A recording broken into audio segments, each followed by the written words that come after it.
We begin with developments in Gaza, where at least 8 Palestinians have died in the latest Israeli strike on the territory. That's despite reports a ceasefire between Israel and the Palestinian Islamic Jihad is imminent. An Egyptian delegation is now in Gaza trying to negotiate. Its officials say both sides have agreed to a truce, but there's been no firm confirmation of that from either the Palestinians or the Israelis. Earlier, Islamic Jihad fighters launched a barrage of around 100 missiles towards southern Israel in response to the killing by Israel of one of its leaders. Palestinian Prime Minister Mohammed Shtayyeh has condemned the Israeli strikes and is calling on the UN Security Council to intervene. We call on this institution to take more steps than just verbal denunciations. We call for an end to the double standards in dealing with the question of human rights and international conflicts. We can never accept the continued crimes against our people, our children, women and civilians, families that have lost their children, and children that have lost their parents, and families that have been deprived of their homes.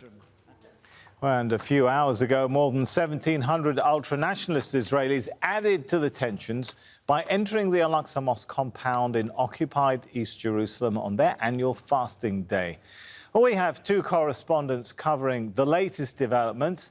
Natasha Ghanem is in West Jerusalem. But first, let's go over to Safwat Al-Kahlout. He joins us from Gaza. So, report, Safwat, of fresh casualties. Tell us what happened in the latest Israeli airstrike. Well, the Israelis carried out 3 different attacks on 3 different locations. One at the cemetery or at a cemetery in Jabalia refugee camp, killing 5 children, according to the sources in Jabalia. There was another also attack in Gaza City, as there was a raid on a car. 3 people killed in this another attack. And now, just a few minutes ago, our sources in the central area of Gaza just told us that one of the raids hit a house in Al-Bureij refugee camp in the central area. A father and his 2 sons or 2 children killed in this attack, which raised the number of dead people to 42, including 13 children. So the Minister of Health says that more than 250 people injured in during the last 3 days of Israeli escalation in Gaza. And Safwat, there have been these reports about a ceasefire. Bring us up to date with what's actually been confirmed about it.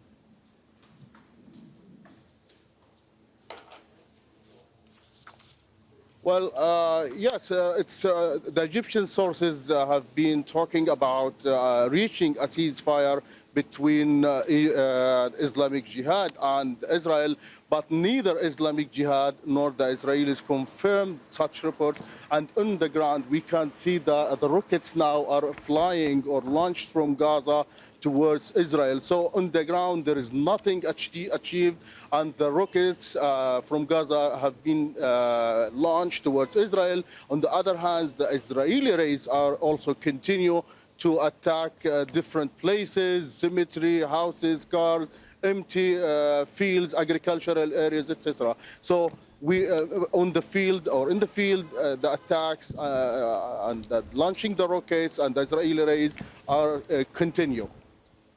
Thanks so much, Safwat Kahlout from Gaza. Let's continue this now with Natasha Ghanem. She's in West Jerusalem with more on this. So, first of all, what are we hearing about the ceasefire?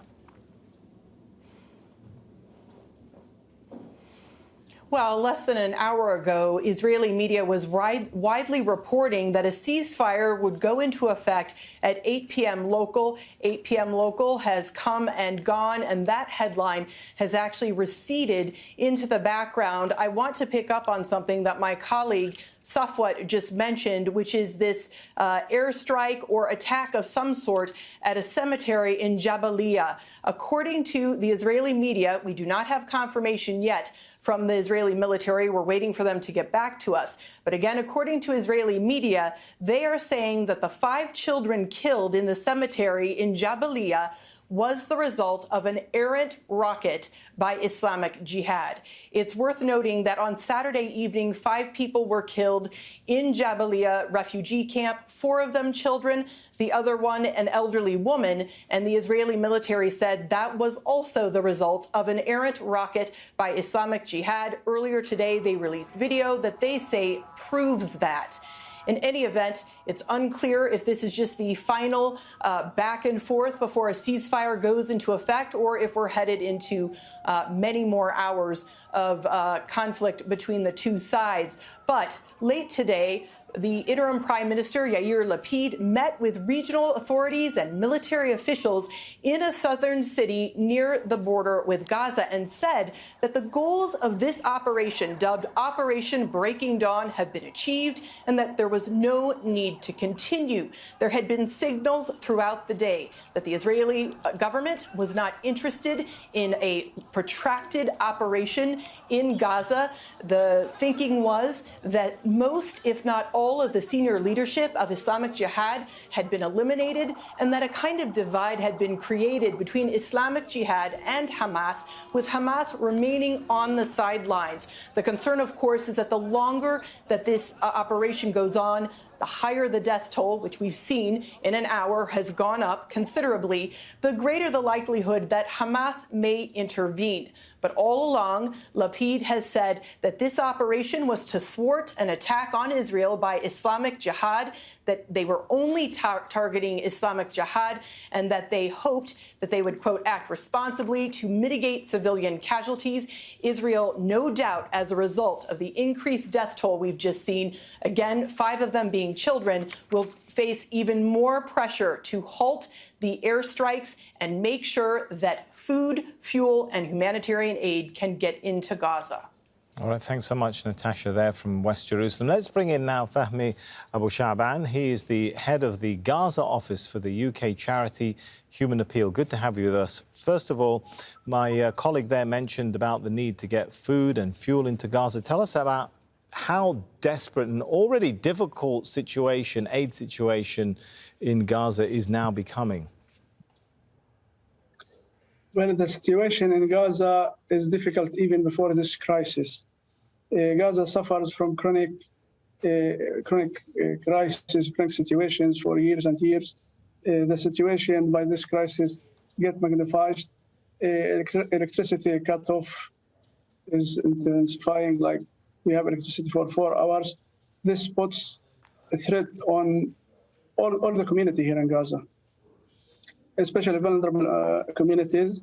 Health services are interrupted. It can stop at any time. The access of water, either potable water to the people or domestic water for domestic use, is also is at a great threat. Continuity or sustainability of health services at hospitals and health centers is also can stop at any time, which at the end of the day would put more risk on the lives of people, especially children.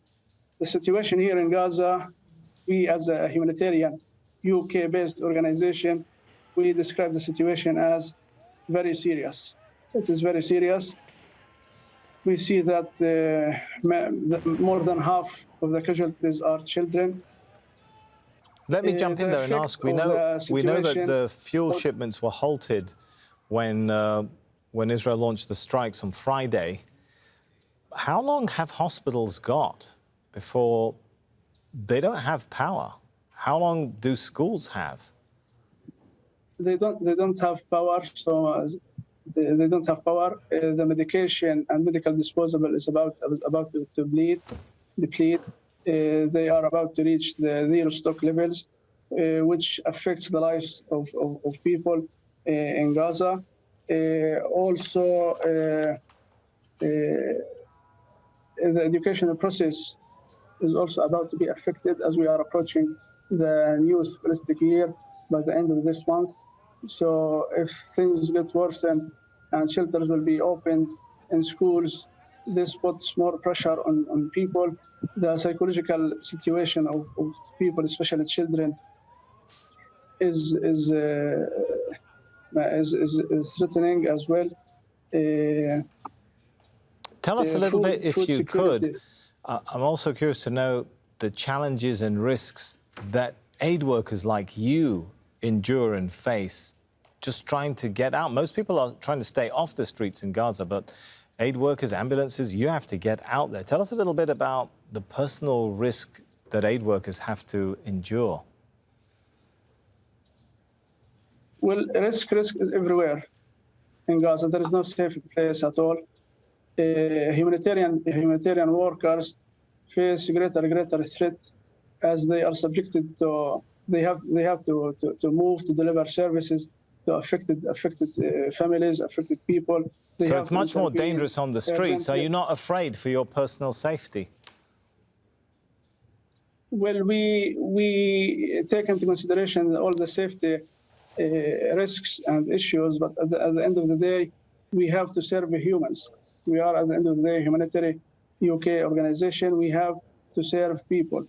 So it's very risky, but at the end of the day, we cannot leave people dying. We cannot leave people like suffering and need assistance, and we cannot deliver it to them. We are now, Human Appeal UK has launched an appeal on the first day, on Friday. We are started the process of fuel delivery to hospitals. We will also distribute food to affected families very, very soon. And we will be also doing some urgent interventions like non-food items, sheltering for affected families. Right. The situation is very threatening. A very difficult situation, no doubt. Thank you so much for talking to us about it. Appreciate your time. Thank you.